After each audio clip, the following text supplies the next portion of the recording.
영적 전쟁의 실체, 이런 제목으로 한번 말씀을 나눠보도록 하겠습니다. 신앙생활, 신자의 신앙생활 중에서 가장 중요한 게 뭐냐? 그러면은 하나님과 그 신자가, 즉 하나님과 하나님의 자녀가 원만한 관계를 계속 유지하는 것이다, 이렇게 이야기할 수 있습니다. 하나님과 하나님의 자녀가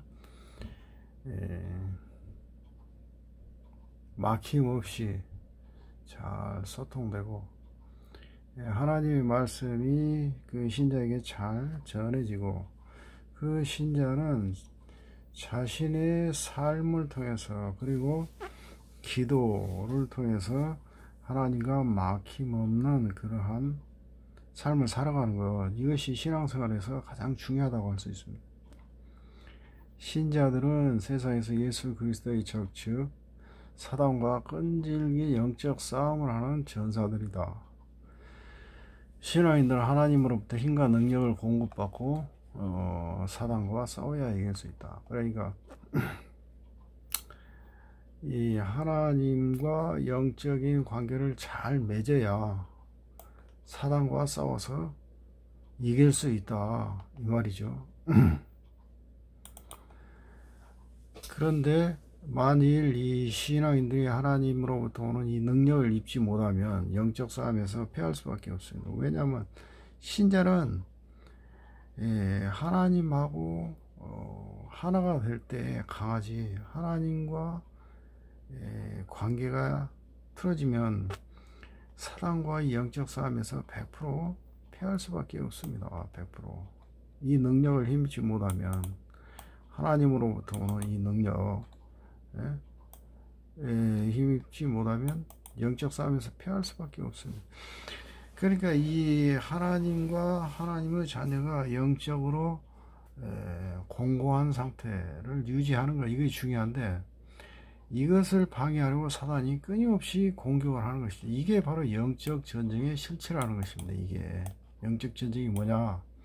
하나님과 하나님의 자녀가 영적으로 잘 연합되는 그 상태를 방해하려고 공격하는 것,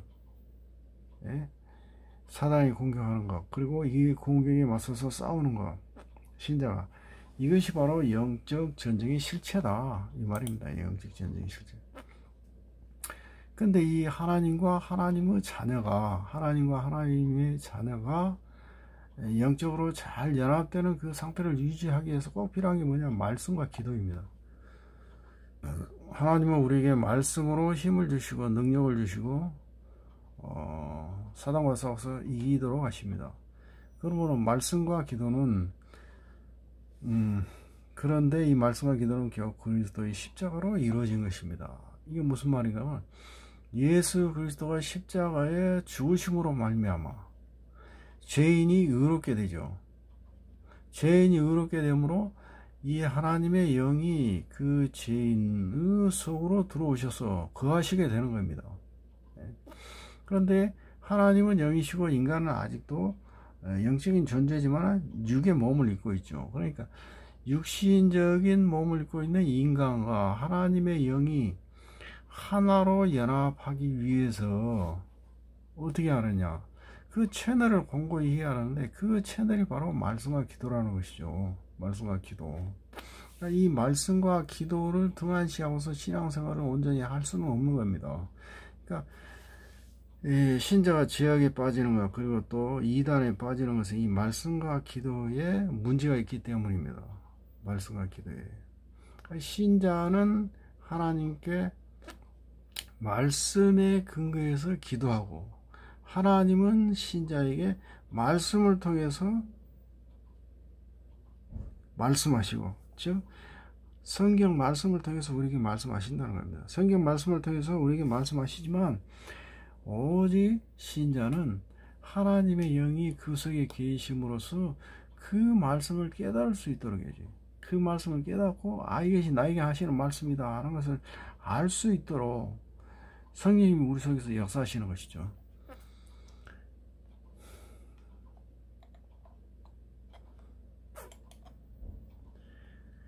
그렇기 때문에 신자가 하나님과 말씀과 기도로 서로 대화가 가능한 것은 그리스도의 공로다. 그리스도께서 십자가에 죽으심으로 하나님 앞에 장애물 없이 기도와 예배로 나갈 수 있게 된 것이다. 그러나 구약에서는 그럴 수 없었다.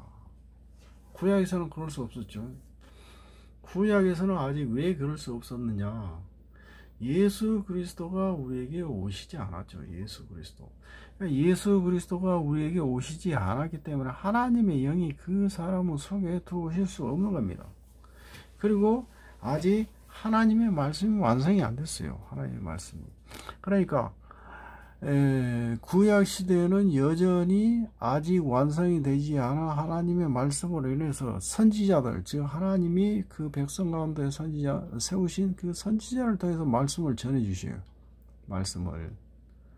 그러니까 때로는 뭐 이런 사람이 내가 하나님의 말씀을 들었다 하고 백성에게 전하기도 하고, 때로는 저런 사람이 하기도 하고 그러는데, 간혹 거기에는 이제 거짓 선지자도 나타나는 것입니다. 그 거짓 선지자, 하나님으로부터 말씀을 받지 않았음에도 불구하고 자기가 하나님의 말씀을 받았다고 백성에게 거짓을 전하는 자들이 종종 나타나요. 그런 자들은 곧 죽음이죠. 그러니까 신명기 18장에 보면 그런 자들은 곧 죽음을 맛보게 된다고 했습니다. 그 사람들은 죽는 것이죠. 그러니까 이 영적 싸움의 핵심은 우리가 하나님으로부터 오는 이 힘과 능력을 공급받지 못하도록 방해하는 그 공격을 막아내는 것이다. 이렇게 이야기할 수 있습니다. 영적 싸움의 핵심은 뭐냐? 우리가 싸우는 이 싸움에서 하나님으로부터 힘과 능력을 공급받는 이 공급을 받지 못하도록 방해하는 자들이 있고, 우리는 여기에 대해서 맞서 싸우는 것, 이것이 영적 전쟁이다. 이 말씀입니다. 그러니까 이 말씀과 기도 생활을 하지 못하도록 방해하는 사단의 작전을 우리는 신앙생활에서 경계를 해야 한다. 그런데 이 싸움, 이 영적 싸움은 이미 오래전에 시작이 됐습니다. 이미 오래전에. 구약 시대에는 거짓 선지자들이 나타나서 거짓 선지자들이 나타나서 자신이 하나님의 말씀을 받았다고 전하는 자들이 있죠. 그런 자들이 있습니다. 구약에 어떤 자들이 있는가 하면은 한번 보죠. 구약에 예레미야서를 한번 보겠습니다. 예레미야서.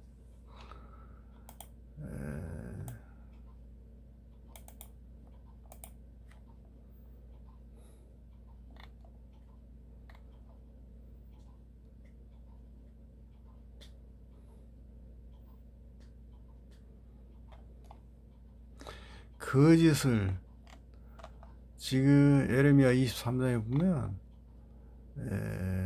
23장 26절에 보면 거짓을 예언하는 선지자들이 언제까지 이 마음을 품겠느냐. 그들은 그 마음에 강교한 것을 예언하느니라. 그들이 서로 몽사를 말하니, 몽사, 꿈, 그 생각인지 그들의 열조가 바알로 인하여 내 이름을 잊어버린 것 같이 내 백성으로 내 이름을 잊게 하려 함이로다. 그러니까 하나님의 백성을 잊게 하려고 몽사를 이야기한다 이 말입니다. 나 여호와가 말하노라. 보라, 거짓 몽사를 예언하여 이루며 거짓과 헛된 자만으로 내 백성을 미혹하게 하는 자를 네가 치리라. 네가 그들을 보내지 아니하였으며 명하지 아니하였나니 그들이 이 백성에게 아무 유익이 없느니라. 여호와의 말이니라. 그러니까 하나님이 보내시지 않았음에도 자신은 하나님이 보내셨다고 거짓을 이야기하는 자들이죠. 그런 자들을 또 우리가 찾아보겠습니다.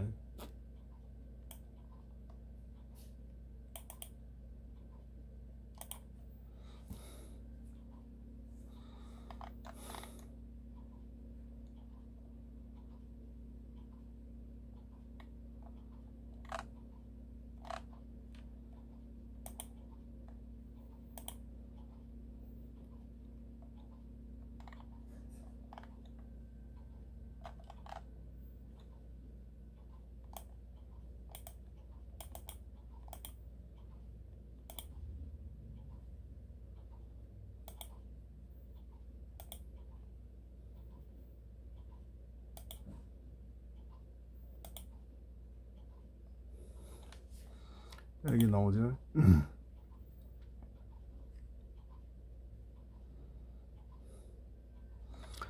이제 이 이스라엘이 남과 북으로 쪼개지죠. 그래가지고 이 북쪽은 이스라엘이 되고 남쪽은 유대 나라가 됩니다. 근데 이 유대 나라의 이 마지막 때 후대 임금 이 시드기야에게 예레미야가 이야기합니다. 만군의 하나님이신 이스라엘의 하나님 여호와께서 이같이 말씀하시되, 네가 만일 바벨론 왕의 방백들에게 항복하면 네 생명이 살겠고 이 성이 불사람을 입지 아니하겠고 너와 네 가족이 살려니와, 네가 만일 나가서 바벨론 왕의 방백들에게 항복하지 아니하면 이 성이 갈대아인의 손에 붙이우리니 그들이 이 성을 불살할 것이며 너는 그들의 손에서 벗어나지 못하리라 하셨나이다.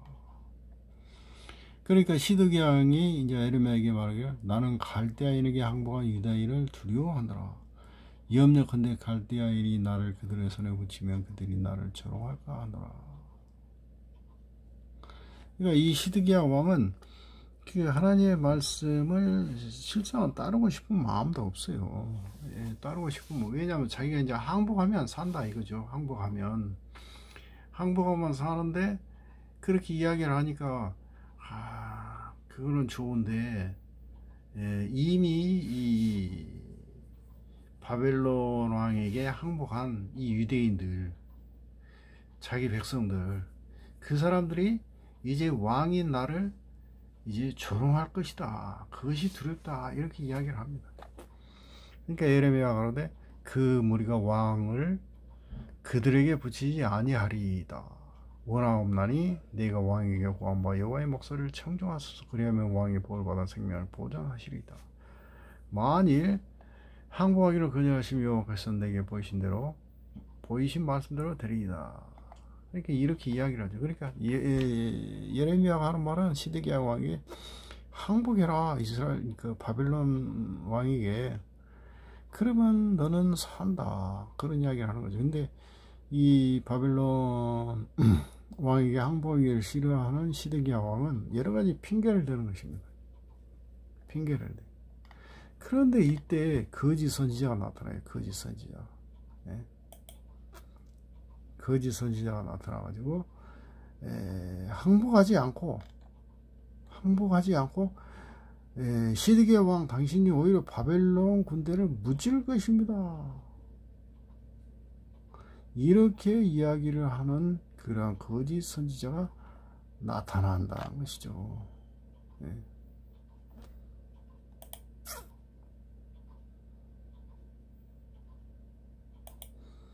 그러니까 그 거짓 선지자가 이 하나님의 말씀을 하나님의 백성에게 온전히 전하지 못하도록 방해하는 자들이죠. 예.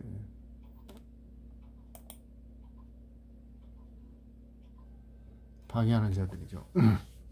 그러니까 구약 시대에도 이렇게 하나님의 말씀을 하나님께서 그 정을 통해서 그 백성에게 전달을 하는데 그것을 속이는 자들이 나타났다 이 말입니다. 그런데 신약 시대에는 어떻겠습니까?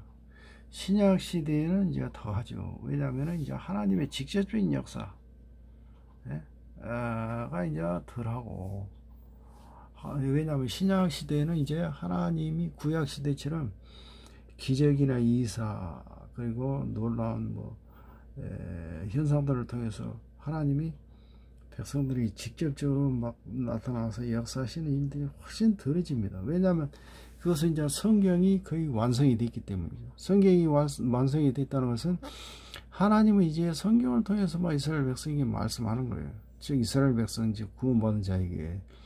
그런데 그 구원받은 자들이 그 하나님의 말씀을 하나님의 말씀으로 받아들이지 않죠. 그러니까 즉 성경 말씀을 성경 말씀대로 받아들이지 않는, 하나님의 말씀으로 받아들이지 않는 거죠. 그러니까 이제 하나님과 하나님의 백성의 관계가 이제 소원해지는 거죠. 소원해지고 그 사이를 틈타서 사단이 이제 백성들을 막 미혹하는 거죠. 묘. 그러니까 이제 이단이 생기고 하나님의 말씀을 전한다 하는 자들이 막 나타나는 거죠.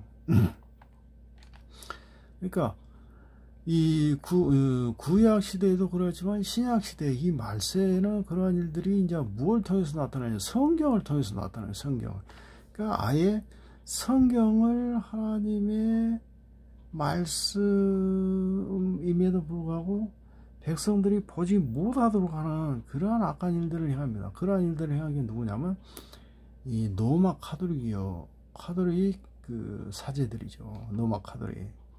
그러니까 이 성경 말씀은 백성들이 알지 못하는 라틴어로만 기록을 해놓고, 그리고 그 라틴어는 신부들만 알 수 있도록 하고 백성들은 성경을 접하지도 못하고, 또 설령 접했다 할지라도 다른 말로 그들이 지금 쓰지 않는 고대 로마의 언어로 기록되어 있는 성경이기 때문에 성경을 봐도 알 수 없도록 이렇게 만드는 악한 일들을 이 노마 카톨릭이 행한 것입니다.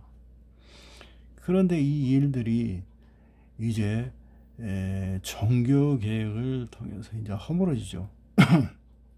종교개혁을 통해서 이제 루터가 로마서 1장 17절에 오직 의인은 믿음으로 말미암아 살리라 라고 하는 그 말씀을 통해서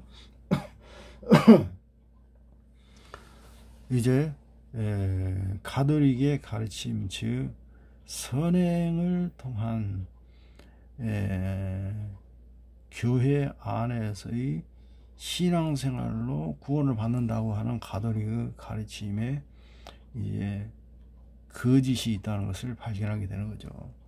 오직 구원은 하나님의 보내신 자 그 아들 예수 그리스도를 믿는 믿음으로 말미암아 얻는다는 것을 이제 부인하는 그런 무리들인 것이죠. 그러니까 이 성경은 하나님과 하나님의 백성을 이제 화합시키고 연결시키고 하나 되게 하는 유일한 도구죠. 이 성경을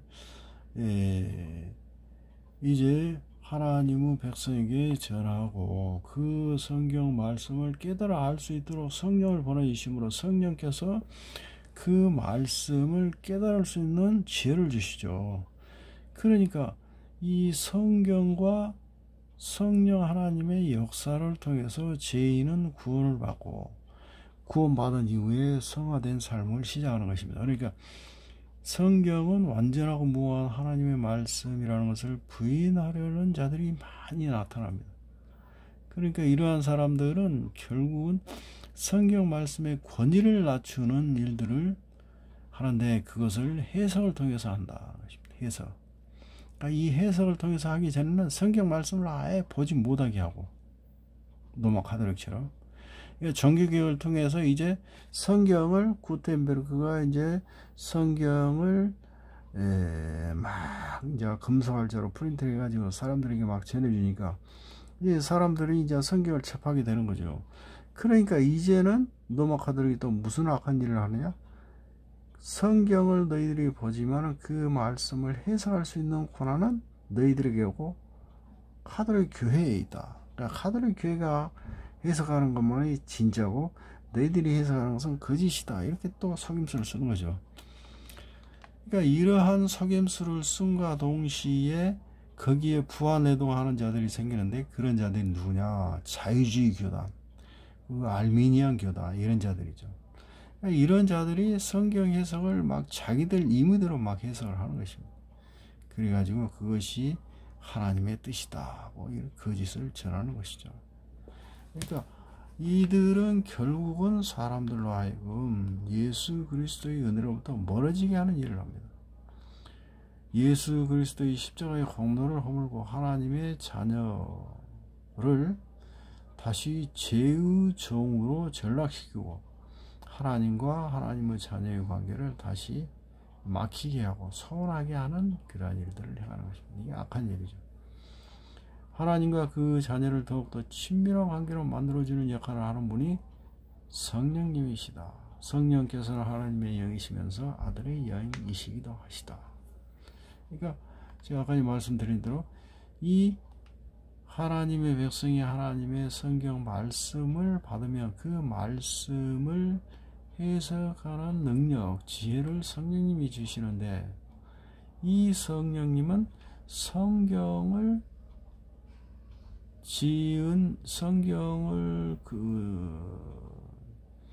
기록한 저자들의 심령을 감동시킨 분이시죠. 감동시킨 분이시죠. 그러니까 이 성령님께서는 하나님과 사람 사이에 영원한 중재역을 하시고 중보자가 되시죠. 중보자. 그러니까 제1의 중보자는 예수 그리스도이시고 제2의 중보자는 바로 성령님이신 거예요. 성령님. 예, 제1의 보혜사. 그리고 제2의 보혜사가 성령님이신 거예요. 예수께서는 우리의 중보자이시고 성령님께서는 제2의 중보자가 되시죠. 그러니까 다른 보혜사, 또 다른 보혜사라고 하시는 것이죠. 그러니까 우리들은 하나님과 친밀한 관계를 유지하려면 성령 하나님의 인도를 잘 받아야 하는데, 그것이 바로 말씀 생활과 기도 생활이다. 성령님은 또한 신자들의 연약함을 돕고, 신자들이 마땅히 이것을 기도해야 하지만 이것을 기도해야 할지 알 수 없을 때 성령께서 말할 수 없는 한식으로 대신해서 신자를 위해 기도드리신다는 것입니다.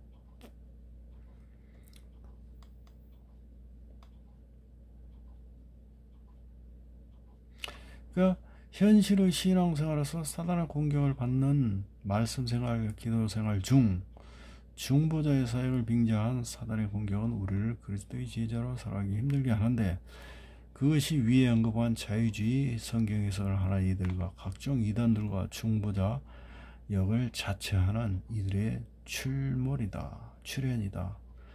즉 예언자 사역을 한다는 것과 각종 직통 계시자, 내가 직통 계시를 받았다 라고 하는 자들, 또 자칭 나는 은사 사역을